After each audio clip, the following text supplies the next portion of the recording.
is going to be our next speaker. Charmy Daruwala is an enthusiastic early childhood educator. She is a firm believer in student-led inquiry-based learning that incorporates technology. Charmy is a Montessori certified educator with a special education diploma. Let's go ahead and welcome her on board. Good morning, everyone. Welcome to APAC 2022 Digital Learning. I'm honored to be a part of such an insightful event. I hope you all are ready with your fresh cup of coffee to begin this session. So let's start.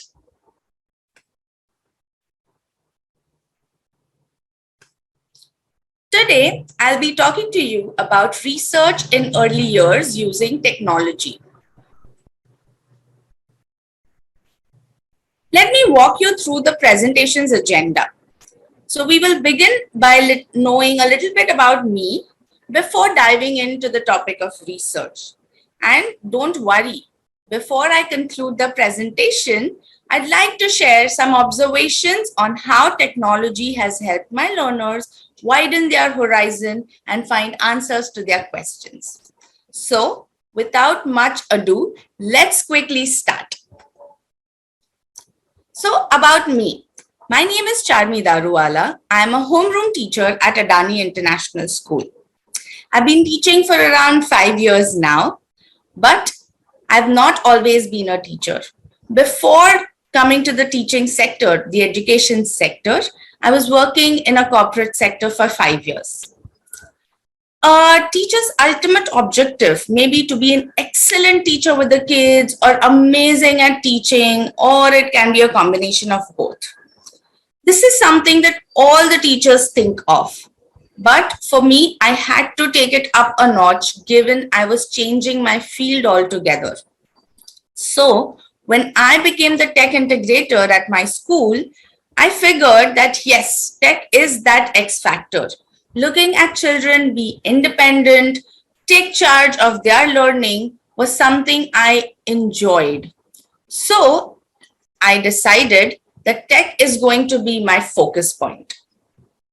Now, when I mention the term research, or when you read research in early years, the first thing that came to your mind, I'm sure, would be interviews, communication, reading a lot of books, surfing the internet, and so on. That is all the different aspects of research.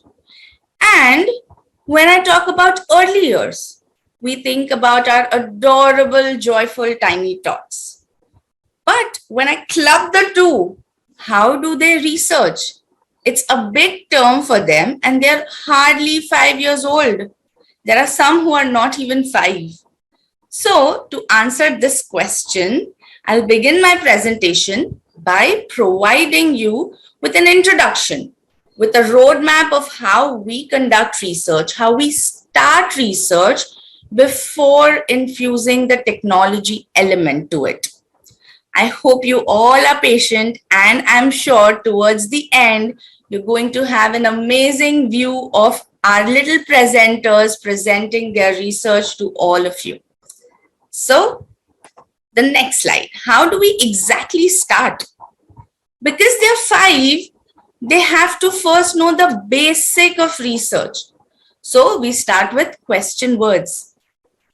I know there are some who would know what are question words, but this is only to reinforce their exact meanings and when and where we use those question words.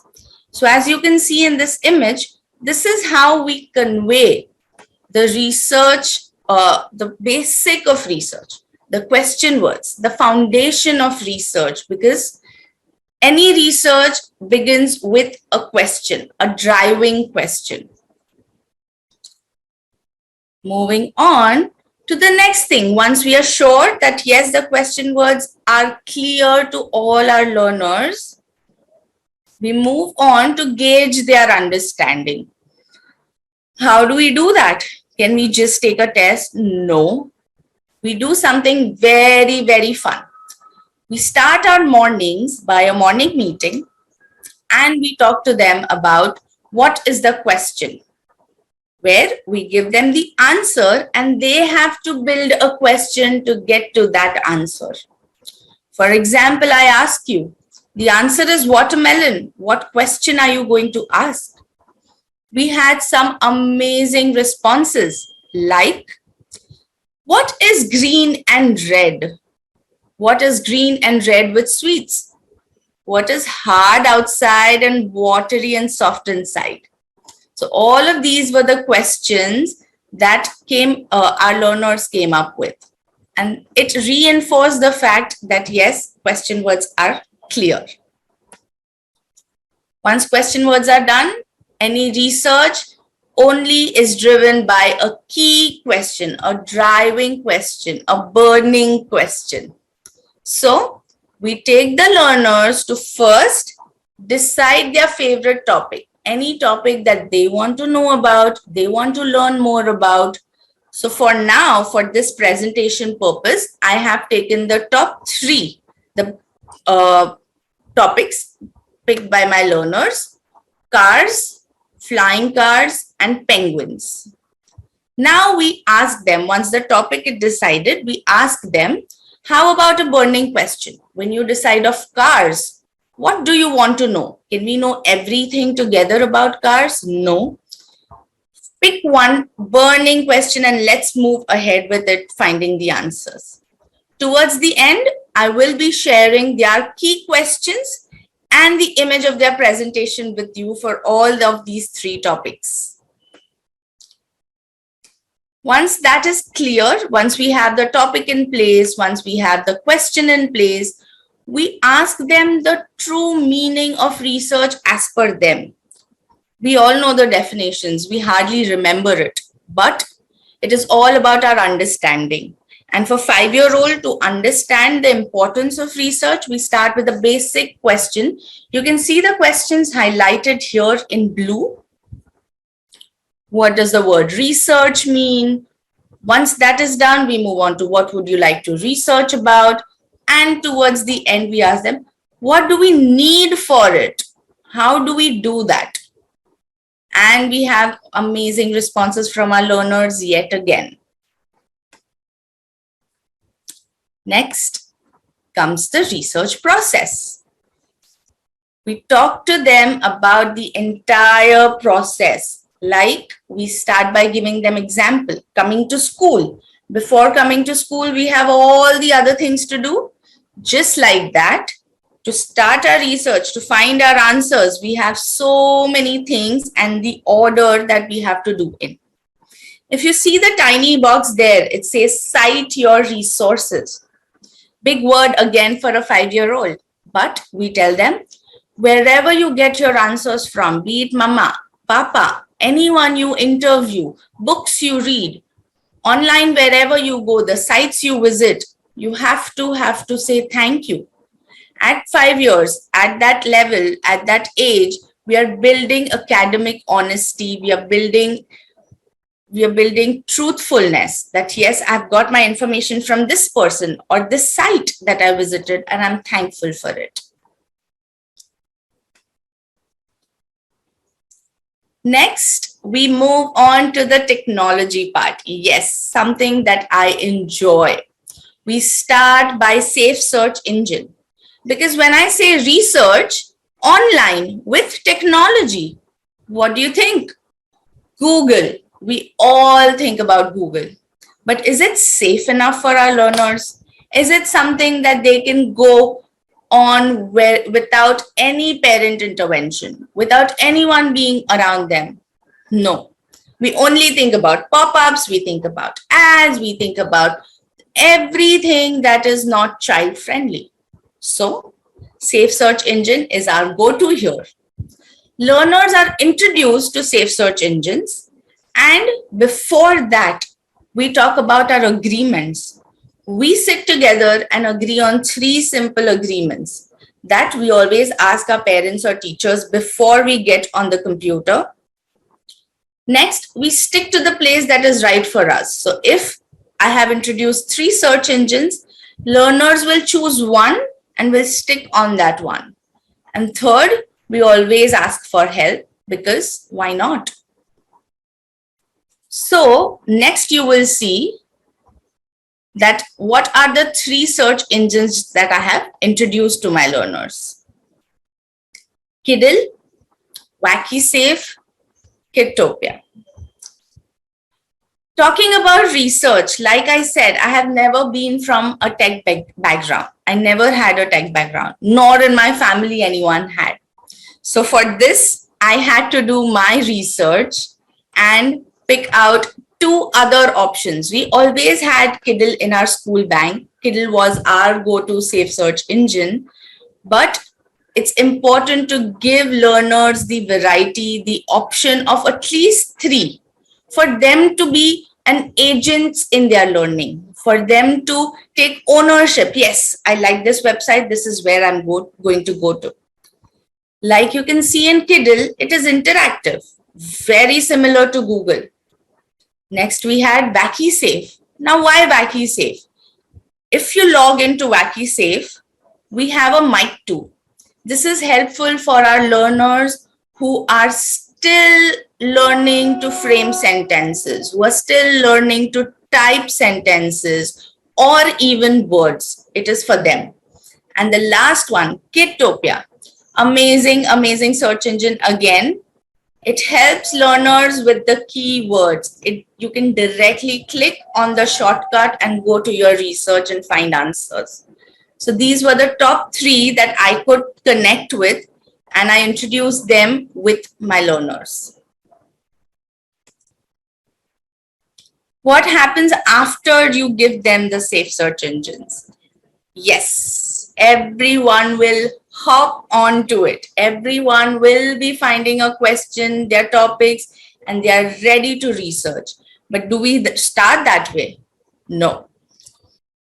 We give them some time to explore the 3 search engines. We give them the time to sit with their parents. And for the parents also, we give them tutorials to these 3 search engines beforehand for them to know if they're stuck, what is the next thing to go to or next thing to do. So they explore the 3 search engines, they derive their observations, and they tell us. They tell us how did it look like, how did it feel like. If you can see, we have amazing responses yet again. We have incredible, thoughtful responses.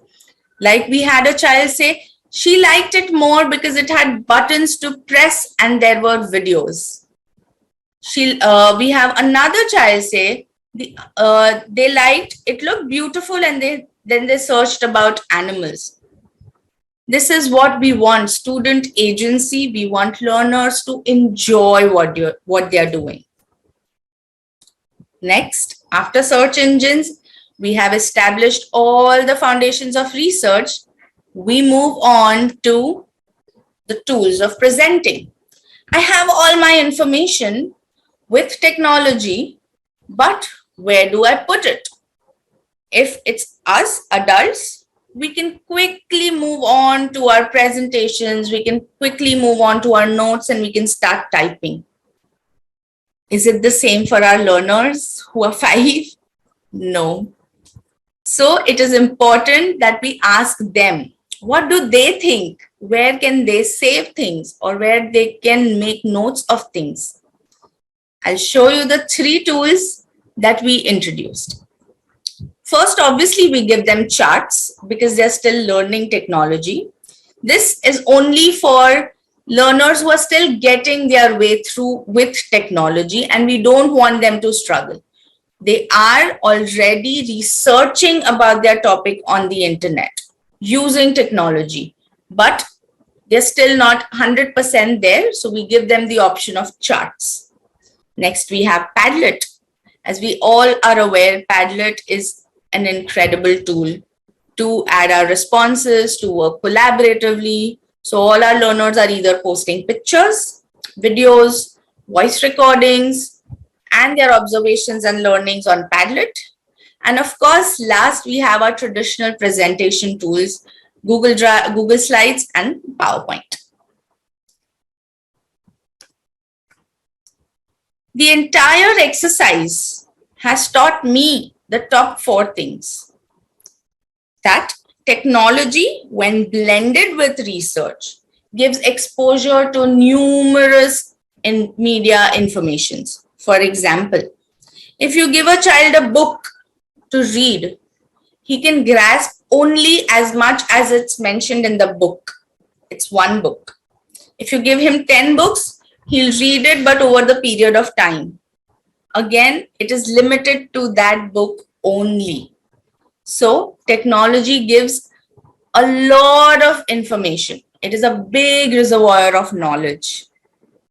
By media, I mean it's only text that the learners are learning. But is that what we want? No. We want a blend. Videos, songs, rhymes, pictures. They can learn from everything around them. Why not provide it to them? Third, learners are enthusiastic who are motivated to find their answers. Why? Because they now know safe search engine, they know their topic, they can frame their questions, they can dive in and start their research very, very confidently because they know what they're doing and they're loving what they're doing. If you notice, like I mentioned in my previous slide, we give them the option to present it also. Choose your way. Today, I am presenting to you with the traditional PowerPoint slide is because I'm confident with it. Because I know that's my go-to presentation skill. I would not have enjoyed Padlet or making a chart as much. The same choice is to be given to our learners, and they are marvelous with it. Now let's get into the tech. Let's see the presentations our learners have made and the sole reason why we are here, to see the difference that tech makes with research to our learners. Let's start. Like I said, we had a learner who had picked the topic to research about cars. As you can see, I've written the key question on top. Which car can go faster than the speed of sound was his burning question. And the next one was related to it. So we kind of clubbed both. What is the fastest car in the world? He made a traditional PowerPoint slide, as you can see, and he presented it to everyone once he was in class. Again, if you notice very, very clearly, something that I enjoyed was he has given source. Where has he got the information from? Like you can see, he's got this from Life Science. Next, we move on to the next method. So I have taken a blend of 3, like the 3 presentation tools that I suggested. I've taken a combination of all 3 presentation tools for you to see how kids are doing it differently. Moving on to the next one. Here, the topic was penguin. The key question was, how do penguins live in ice? If you can see again on that chart, it's written, thank you, Zoo and Kiddle. She found the answers like penguins eat fish, they have a thick, thick fur, and they live in the South Pole from Kiddle. Swimming and they cannot fly is something she went to the zoo and she figured it out herself. So this is the second presentation tool. And the third one here, how does a flying car fly, is what his burning question was. And again, he said, thank you, Wonderopolis, thank you, Kittopia, and thank you, Mama.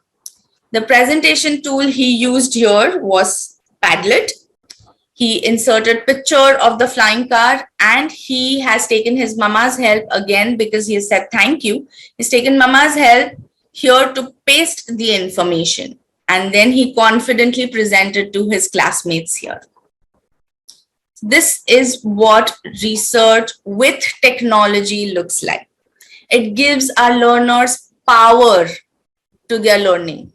It gives that extra force that yes, you can do it. And sky is the limit for you. You don't have to stop for anything. To conclude, my biggest takeaway from this entire exercise was how technology assisted my learners to manage time. Like I said, they can read 10 books, it's fine by them. They love reading. But how much time are they going to take for it? Are they going to get more information just from those 10 books? What if they miss out on something? Second, they find more information. Third, technology has helped them share their learning in their way. If I would have asked one of the child to explain how does a flying car fly without technology, would he be able to do it? A 5-year-old, could he write all those terminologies? No. Could he explain it without watching the video? No. Could he have explained the structure of a flying car without the pictures? No. It gives our learners the ownership to share their learning through various mediums, pictures, songs, videos, and I'm telling you, sky's the limit. We had learners who shared a video of how tigers choose to sleep on tree. What is the process? What do they do? And he explained it so well by pausing the video at regular intervals. This is what technology has done to the children. Yes, they have become responsible. They become confident. So for me, that was the biggest takeaway. Lastly, again, I would say that 5-year-old saying thank you to all the sources means a lot to us. We as adults sometimes forget to give source credits. We as adults forget to sometimes be academically honest. But no, our learners will not, because that is something they're learning from the foundation. And that is something we're instilling. So, thank you for patiently listening to the research process and how it happens in early years. I'm happy to answer all your questions if you have any. Just a minute. While there is much optimism in marrying technology and research for and among young learners, maybe you know the challenges you experienced. Yes. So the biggest challenge was screen time for us. We had parents asking us, how do we balance screen time? Because all the search engines were new, kids would just go back and start their devices. So we asked them to pick a slot that, yes, from this time slot to this time slot is your research time. You can do it independently. And they were readily saying that, okay, TV time can reduce, but we want to focus on our research. So even that helped. We took our parents into confidence. Like I mentioned earlier, that we shared the tutorials of all the safe search engines beforehand to our parents. We explained them this is the only search engine that they are going to be on, and there are no pop-ups, there are no ads, everything is safe. Only then we moved ahead with the entire process of research and blending it with technology. Research engine being so vast, how can school and students identify and rely on its authenticity of it? So at 5-year-old, we only want them to instill the habit of finding answers, instill the habit of not being afraid to question. And for now, we only restricted ourselves to 3. Like again, if you go on any of those 3, there might be chances that your question might not be answered, or they will say, oops, we don't have an answer for this. We want the learners to understand that, yes, it is taking time to find answers for everyone. And it's okay. We can give it some time. If it's not here, we can move on there. And for now, it's just creating an habit, making our learners think that, yes, my answers are there somewhere and it will not go unanswered. Third, are the notable tools able to run on any such platforms? Yes, yes. All the tools are able to run across Windows, Google, Apple. We can run it across the iOS and OS. How schools can create awareness of effective research. So initially in our school, research was like a 2-session thing. 40 minutes, 2 sessions, kids would just come together, find answers through books, through ebooks. But like we later suggested, that how about we make it like a 2-month long process. So our learners again learn the nuances of handling technology, the responsibility that comes with it, and the plethora of tools and information that they have. So I believe schools can do the same thing. They can have like a 2-month long program for research, and beforehand taking the parents into the confidence is the best way to go ahead with. How will we ensure data retrieved by children from internet are always precise? Like I mentioned, because they are too young, parents are always with them. Like even if we say let them do it independently, parents are always in the background and they are there to transfer information if they want. So they were the second checkers of information. Once the students gave the information, the parents did run through and they did make some tweaks. So one of the reasons why kids were saying thank you mama, thank you papa was because of that, because they have helped them with a lot of other informations and correcting the existing information. Will it not make our children too tech dependent for information sources? Like I mentioned in the very beginning, it is important to set essential agreements, set those agreements, explain them that yes, tech is there. Start with books, move on to interviewing people, move on to asking questions, and then you can move on to technology to get more information.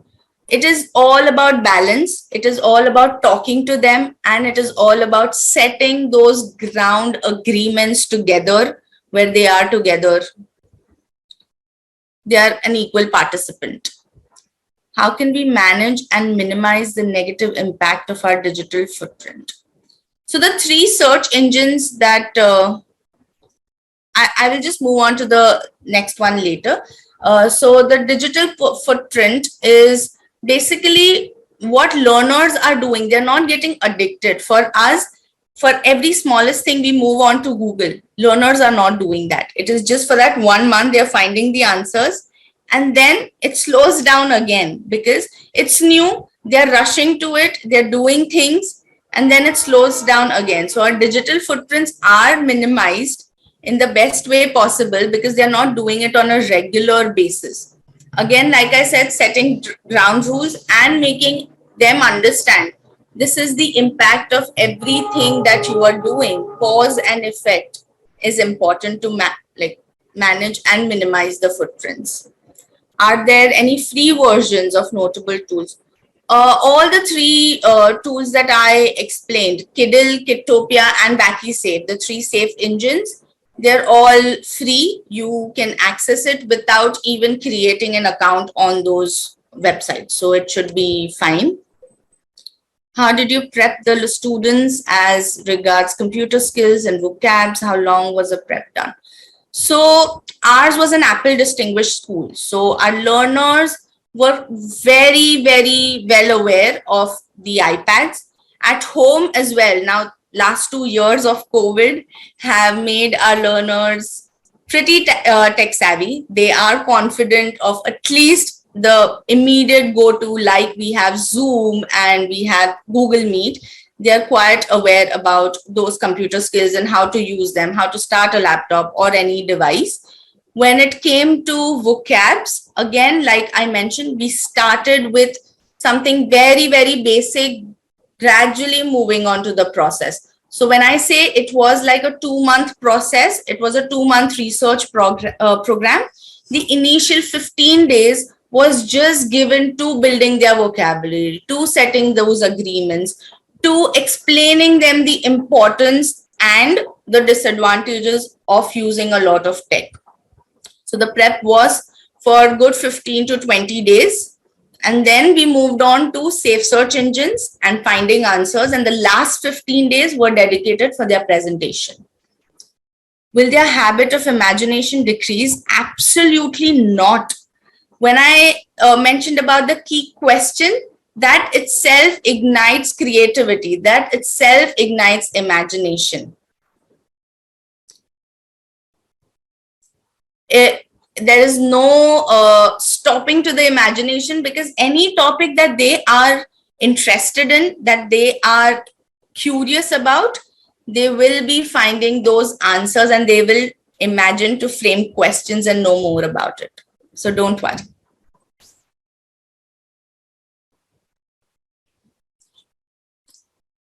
So thank you once again. I believe there are more questions coming in and I will shortly reply to all of them. Thank you for being an amazing audience. It was wonderful. Thank you. Have a nice day. Thank you so much for such an interesting session. It was a privilege to have you with us.